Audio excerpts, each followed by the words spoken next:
The sun sank low over the barren plains of Dust Creek, casting a red glow across the dying grass and the lonely ranch that John Mallory called home. Once a proud rancher, John now stood on the edge of ruin. His cattle were thin, his well had dried up, and the bank's letters piled up like tombstones on his table. He had worked the land for years, believing that sweat and grit would someday bring him fortune, but the soil gave nothing back except dust and disappointment. One evening, Sheriff Cole rode up to his cabin with a strange proposition. A woman in town was seeking a husband, offering a healthy milk cow as her dowry. "She's not lookin' for romance," the sheriff said, his tone heavy with pity. "Just a man with a roof and a name." John laughed bitterly. At first, the thought of marrying for a cow stung his pride. But the hunger in his gut and the desperation in his heart silenced his pride. That night, as the cold wind howled through the cracks of his wooden walls, John stared into the dying fire, thinking of the life he had lost and the chance, however strange, to save what little remained. By dawn, he saddled his horse and rode toward Silverpine Town, dust trailing behind him like a ghost.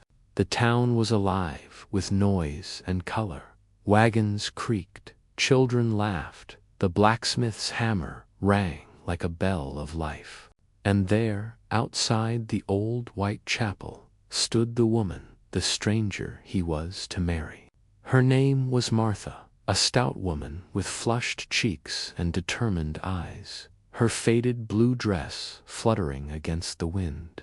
Whispers followed her wherever she went, cruel, mocking words about her size, her face, her desperation. John felt the eyes of the townsfolk burn into him as he approached her, but Martha didn't flinch. She met his gaze, calm and unreadable. "You must be Mr. Mallory," she said, her voice surprisingly soft. "I hear you're a man who keeps his word." John nodded. "And you're the woman trading a cow for a husband?" A faint smile touched her lips. "I prefer to think of it as a partnership."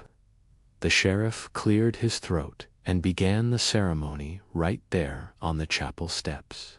No music, no flowers, no laughter, just the cold wind and the sound of two people binding their lives together out of necessity, not love. When it was done, Martha handed over the reins to a sturdy brown cow tied nearby, the price of John's new marriage. As the townsfolk murmured and scattered, John helped her mount his horse, and they rode silently back to the ranch under a sky burning red. The air was thick with awkward silence, the kind that holds secrets and unspoken fears. When they reached the cabin, John carried her small suitcase inside and set it by the door. She thanked him quietly, her eyes glancing around the dim, dusty room. Then, without another word, she walked into the small bedroom and shut the door, the soft click of the lock echoing through the empty house like a gunshot.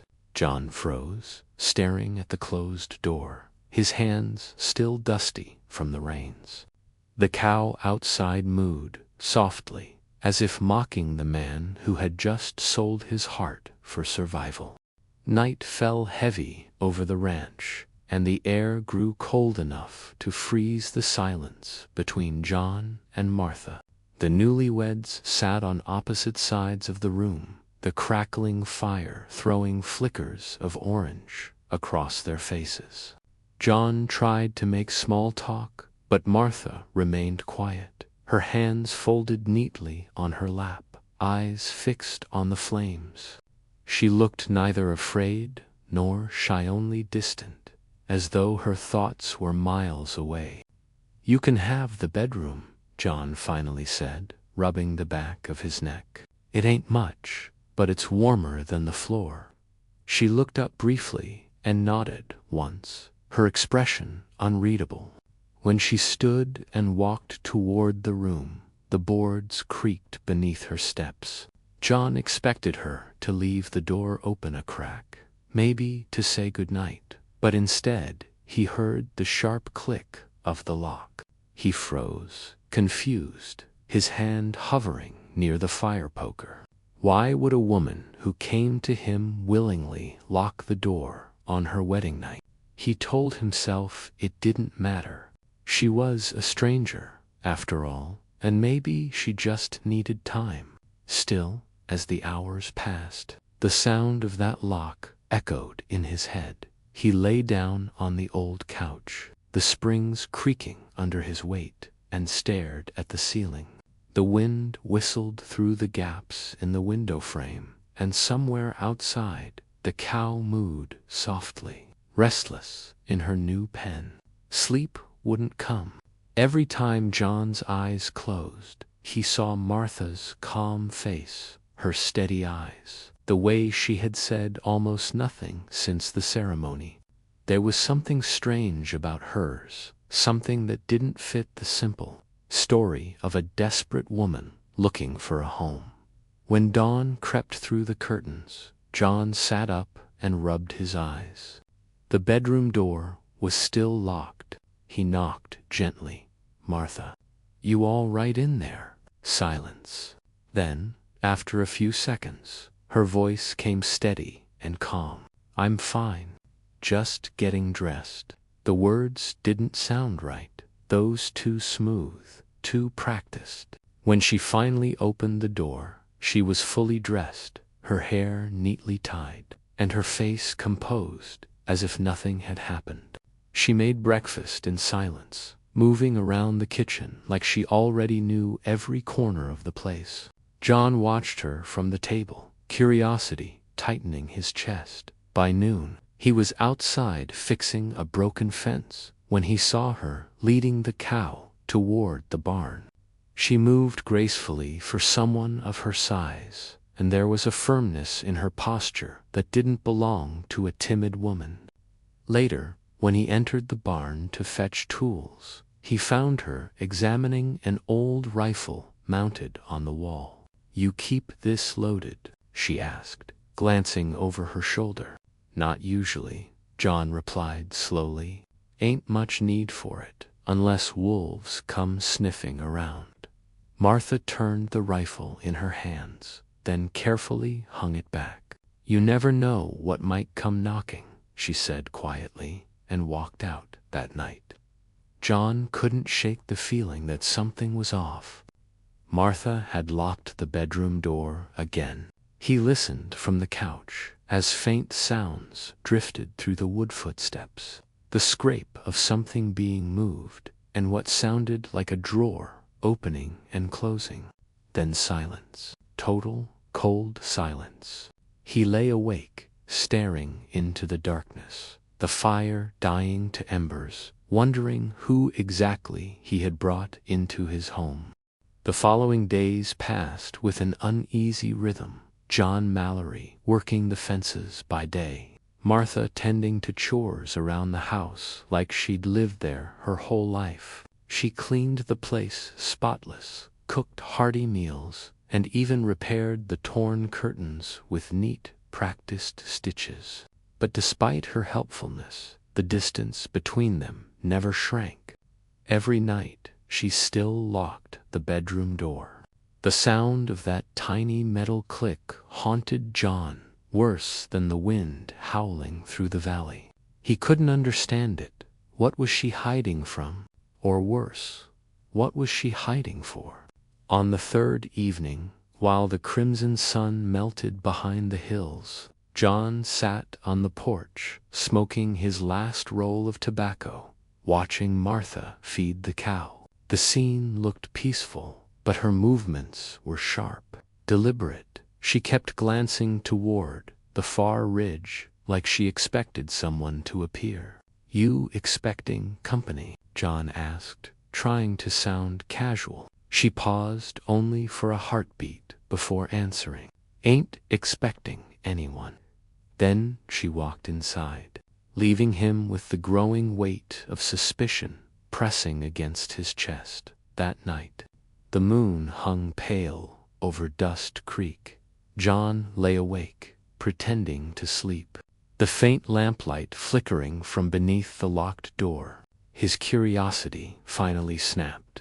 He got up quietly, his boots barely creaking on the old floorboards, and moved closer to the bedroom. The smell of kerosene mixed with something else, leather, maybe, and faint scratching sounds came from inside. He leaned closer. A floorboard groaned under his foot, and the noises stopped instantly. Silence swallowed the house. Then the lamplight went out. Heart pounding, John backed away, nearly tripping over a chair, and sank onto the couch, sweat slick on his brow. He didn't sleep a wink at dawn. He acted like nothing was wrong, but his mind churned like a storm. While Martha was outside hanging laundry, he slipped into the bedroom. The window was open, the breeze carrying the faint smell of gun oil. On the small table sat a half-open leather satchel. Inside were neatly folded men's clothes, a silver locket, and a wanted poster. John's stomach dropped. The sketch on the paper showed a man's face, rugged and scarred, wanted for robbery and murder in El Paso County. But what caught his eye wasn't the picture. It was the faint smudge of handwriting across the bottom. Dead or alive, reward $500, and just beneath it, written in softer ink, he'll come for me soon. Before John could make sense of it, the door creaked behind him. You shouldn't be in here, Martha said, her voice low but steady. He turned to see her, standing in the doorway, holding a kitchen knife, not raised, but firm in her grip. I wasn't snooping, John said quickly. Just worried. You've been locking yourself away every night. You expecting trouble? Her eyes glimmered in the half-light, something between fear and defiance flickering there. Trouble finds you whether you expect it or not, she said. That man in the poster, he's my husband. The words hit John like a kick to the gut. Your husband, he echoed. You told the sheriff you were a widow. She hesitated, then stepped closer, knife lowering. I thought I was. Until last month, he found out I took the money and ran. He'll be comin' for me and anyone standin' next to me. John stared at her, the truth sinking deep. This wasn't just a marriage of desperation, it was a trap, and the danger wasn't locked inside the room. It was coming from outside, fast. The morning broke with a strange stillness, the kind that settles before a storm. John Mallory stood on the porch, rifle in hand, scanning the horizon as the first rays of light cut through the fog. Inside, Martha sat quietly by the table, her hands trembling as she clutched the silver locket that had belonged to the man on that wanted poster, her husband, Earl Red Donnelly. A name whispered across saloons and wanted boards all through Texas. The truth gnawed at John. The woman he'd married for a cow was not running from shame, but from a killer. And now that killer was coming. Martha spoke softly, her voice breaking the silence. He always said he'd find me, even if I buried myself in dust. John looked at her, not as a stranger anymore, but as a soul cornered by fate. Then let him come, he said, loading another round into the rifle. This land's taken everything from me already. It won't take you to. The wind began to howl, carrying the faint sound of hoofbeats, distant at first, then growing louder, echoing off the dry hills like thunder. By the time the rider appeared, the sun had fully risen. A lone man on a black horse, coat flapping, hat low over his scarred face. He rode slow, confident, a predator savoring the approach. "Martha," he shouted, his voice deep and cruel. "You think you can hide behind some dirt farmer?" John stepped off the porch, rifle leveled. "You're trespassing, mister," he called out. Earl laughed, dismounting with a sneer.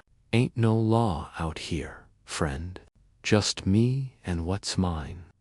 He turned toward the cabin, but John fired a warning shot that kicked dust at his boots.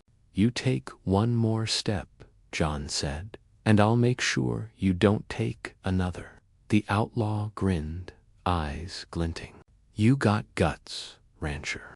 But guts don't stop bullets." In a flash, he drew his revolver. The next seconds blurred into thunder. 2 shots cracked through the air, echoing across the valley. Birds burst from the trees. Silence followed. When the dust settled, Earl staggered, clutching his chest, blood blooming through his shirt. His gun slipped from his hand as he fell to his knees. John lowered his rifle, the smell of gunpowder thick in the morning air. But before Earl collapsed, he looked up, hatred burning through the pain. "You think she told you the truth?" he gasped. "Why, she took my money." Then he hit the ground, motionless. Martha ran to him, tears streaming, not of love, but of release, the end of years of fear. John watched her crumble beside the dying man, her sobs echoing across the valley. After a long moment, she stood and faced John, eyes red but steady. "He's gone," she whispered. "But so is everything I took from him. There's nothing left." John holstered his rifle and looked at the horizon, where the rising sun bathed the land in gold. "Maybe that's a good thing," he said quietly. "Sometimes you gotta lose everything to start over." That evening, as the wind calmed and the sun dipped low once more, John buried Earl beneath the oak tree behind the barn. Martha stood beside him, silent, the locket glinting in her hand. The cow grazed peacefully nearby, unaware of the blood that had been spilled to keep this fragile peace. When the grave was filled, Martha finally spoke. "You didn't have to save me," she said softly. John shook his head. "Didn't do it to save you," he replied. "Did it to save myself from giving up."